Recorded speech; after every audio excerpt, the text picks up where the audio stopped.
بسم اللہ الرحمن الرحیم۔ السلام علیکم۔ آج ایک بڑے بابرکت موضوع کے اوپر میں آپ لوگوں سے تھوڑی سی گپ شپ کرنا چاہ رہا ہوں کہ حضرت حذیفہ یمنی رضی اللہ تعالیٰ عنہ اور قبر کا معجزہ، اس کے اوپر میں آپ لوگوں سے تھوڑی سی گفتگو کرنا چاہ رہا ہوں۔ ہندوستان میں ایک بہت بڑا پبلشنگ ادارہ تھا، مطلب کہ کتابیں شائع کرنے کا بہت بڑا ایک ادارہ تھا، اور اس ادارے کا نام تھا جی نول کشور، اپنے اونر کے نام سے، مطلب کہ اس کے اونر کا نام ہی نول کشور تھا، اور اسی کے نام پہ یہ پبلشنگ ادارہ تھا جس کا نام تھا نول کشور پبلشنگ ادارہ، کتابیں چھاپنے والا ادارہ، ٹھیک ہے جی۔ اور یہ اس ادارے کا اعزاز یہ تھا، ان کا کنٹریبیوشن یہ تھا کہ تھے تو یہ ہندو، جیسے کہ نام سے یہ ظاہر ہے، لیکن یہ انہوں نے بہت سارا اسلامی لٹریچر، مطلب کہ بڑی بڑی مدر بکس اسلام کی انہوں نے پبلش کی، اور اس سے بھی زیادہ جو ان لوگوں کا جو کنٹریبیوشن ہے وہ یہ ہے کہ ان لوگوں نے پورے اہتمام کے ساتھ اور پورے رولز اینڈ ریگولیشنز کو مد نظر رکھتے ہوئے، پورے آداب کو جس کو کہتے ہیں نا مد نظر رکھتے ہوئے، ان لوگوں نے قرآن شریف کو بھی پبلش کیا، ٹھیک ہے جی۔ پوائنٹ کلیئر ہو گیا نا۔ اور اپنے کاروبار کے اعتبار سے، بزنس کے اعتبار سے، مطلب کہ بزنس کی حیثیت کے اعتبار سے پورے ہندوستان میں یہ دوسرے نمبر پہ یہ پبلشنگ ادارہ تھا نول کشور، ٹھیک ہے جی۔ اچھا، یہ ساری باتیں جو میں آپ لوگوں کے سامنے رکھ رہا ہوں، آپ لوگوں کے مائنڈ میں یہ بات آئے گی کہ سر اس کا کوئی ریفرنس بھی ہونا چاہیے نا۔ تو جناب یہ اسلامک انٹرنیشنل یونیورسٹی کے ہمارے بہت ہی بڑے پروفیسر ڈاکٹر محمود غازی صاحب،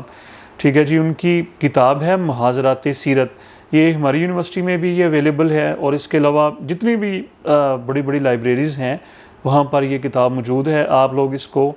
آن لائن بھی نیٹ پہ بھی اسٹڈی کر سکتے ہیں، ٹھیک ہو گیا جی۔ تو 1935 میں 1935-36 میں نول کشور کا بیٹا، ٹھیک ہے جی، وہ اپنے کاروبار کے سلسلے میں وہ عراق گیا۔ وہ اکثر عراق اور مصر جایا کرتے تھے، اور وہاں پر جو نئی کتابیں جو شائع ہوتی تھیں وہ وہاں سے خرید کے لاتے تھے، اور پھر ان کو آ کے ہندوستان میں آگے جو تھے وہ پبلش کیا کرتے تھے، اور یہاں سے کتابیں لے کے وہ ان ممالک میں جا کے جو ان کے جو کسٹمر ہوتے تھے ان کو وہ پرووائڈ کرتے تھے، ٹھیک ہے جی۔ تو وہ مہینہ 2 مہینے ان کا قیام عراق میں ہی رہتا تھا، اور وہ اپنا بزنس وہاں پر وہ اپنی ڈیلنگز وغیرہ کرتے رہتے تھے۔ تو دوران قیام نول کشور کے بیٹے کو انفارمیشن ملی، معلومات اس کو ملی کہ یہاں پر 2 صحابہ کرام کی قبریں جو ہیں نا وہ شفٹ کی جانی ہیں، یعنی کہ ان کو قبریں ان کی اکھاڑ کے، قبریں ان کی ہٹا کے ان کو نئی جگہ پہ جو ہے نا وہ شفٹ کیا جانا ہے۔ تو یہ سب کے لیے بڑا ایک انٹرسٹنگ چیز تھی کہ دیکھیں جی، اب یہ سرکار دو عالم صلی اللہ علیہ وآلہ وسلم کے صحابہ کرام ہیں، تو اب ان کے ساتھ کیا ہوتا ہے، قبر سے کیا نکلتا ہے، تو یہ سب کے لیے اس میں بہت زیادہ انٹرسٹ تھا۔ تو نول کشور نے بھی کہا جی کہ میں ضرور جو ہے نا وہ اس میں شرکت کروں گا۔ تو حضرت حذیفہ بن الیمان رضی اللہ تعالیٰ عنہ اور حضرت عبداللہ بن جابر رضی اللہ تعالیٰ عنہ، ان دونوں جید صحابہ کرام کی قبریں پہلے یہ خواب میں ملے، اور انہوں نے حکم کیا جی کہ ہماری قبروں میں سیلاب کا پانی آ رہا ہے، ٹھیک ہے جی۔ اور پھر یہ عراق گورنمنٹ کی سطح پہ یہ ڈیسیژن ہوا، باقاعدہ فتویٰ دیا گیا کہ حج کے دوسرے دن ان قبروں کو شفٹ کیا جانا ہے، کسی نئی جگہ پہ یہ قبریں بنائی جانی ہیں۔ پوائنٹ کلیئر ہو رہا ہے نا کہ حج کے دوسرے دن۔ اور جناب یہ جب جو ہی یہ خبر پتہ چلا لوگوں کو، تو پوری عالمی اسلام میں، پورے اسلامک کنٹریز کے جو لوگ تھے وہ جوک در جوک عراق میں آنا شروع ہو گئے،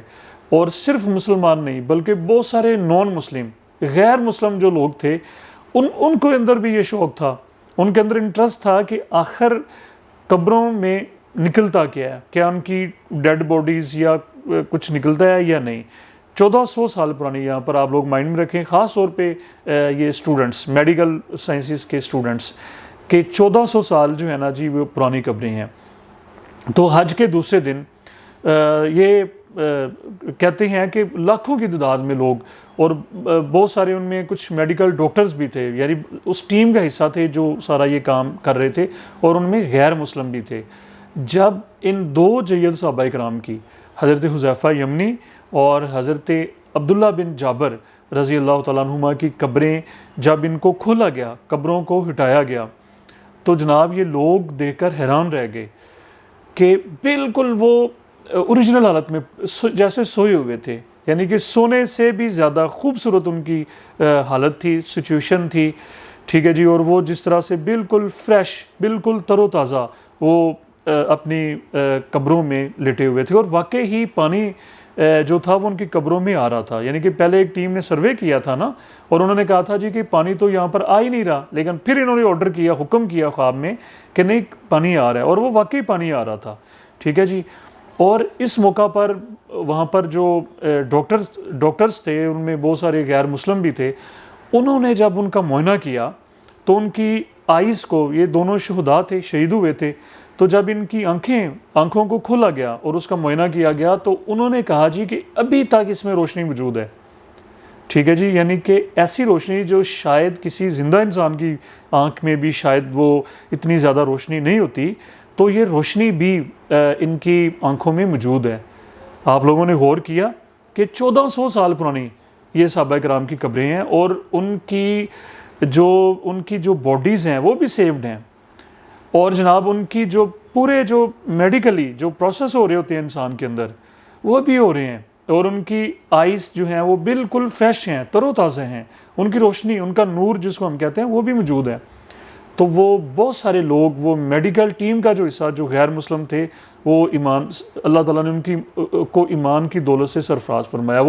وہ اسلام میں داخل ہو گئے۔ تو یہ جو نول کشور کا بیٹا وہاں پر موجود تھا، جب اس نے یہ معجزہ دیکھا تو یہ بھی فوری طور پر کلمہ شہادت پڑھ کے اسلام کے اندر جو تھا وہ اس نے اسلام کو قبول کر لیا۔ اور یہ ڈر کی وجہ سے، چونکہ اس کا باپ جو تھا وہ بڑا کٹڑ ہندو تھا، تو اس کے ڈر کی وجہ سے یہ پھر واپس انڈیا نہیں آیا۔ کچھ عرصہ گزرا، پاکستان بنا، اور پھر پاکستان بننے کے بعد یہ کراچی میں آ کے جو تھا یہ اس نے رہائش اختیار کی۔ اب یہ ڈاکٹر محمود غازی صاحب فرماتے ہیں، لکھتے ہیں محاضرات سیرت میں کہ میں 2 سے 3 دفعہ 1980 میں، 81 میں اور 82 میں ملنے کے لیے ان کی باقاعدہ رہائش گاہ کے اوپر گیا، لیکن کہتے ہیں کہ میری قسمت میں نہیں تھا، وہ کسی کام کے سلسلے میں وہاں پر موجود نہیں تھے اور میری ان سے ملاقات نہیں ہو سکی، ٹھیک ہے۔ لیکن اور ایک بڑے صحافی تھے پاکستان کے، انہوں نے نول کشور صاحب کے بیٹے کا بڑا ایک مفصل انٹرویو کیا، اور وہ بہت سارے رسالوں میں باقاعدہ طور پہ شائع ہوا۔ ان میں ایک جید رسالہ میں آپ لوگوں کے سامنے ایک بڑا معتبر ایک جو ہے وہ رسالہ، اس کا میں آپ کو کوڈ کر دیتا ہوں، تکبیر، یہ کراچی سے شائع ہوتا تھا۔ اس میں یہ تفصیلی انٹرویو جو تھا وہ شائع ہوا، اور ڈاکٹر محمود صاحب نے یہ بھی لکھا ہے کہ وہ رسالے کی کٹنگ بھی ان کے پاس جو ہے نا وہ موجود ہے، ٹھیک ہے جی۔ تو یہ معجزہ، تو آخر میں اس پیغام کے ساتھ کہ ہمیں اور مضبوطی کے ساتھ، ٹھیک ہے جی، ہمیں اپنے دین سے محبت کرنی ہے، اور ہمیں دین کے جو 2 آسپیکٹس ہیں ہمارے دین کے، ایک ہے اس کی عبادات اور دوسرا ہے اس کی اخلاقیات، ہم نے ان دونوں کو پورا کرنا ہے، ٹھیک ہے جی۔ آپ لوگوں کا بہت شکریہ۔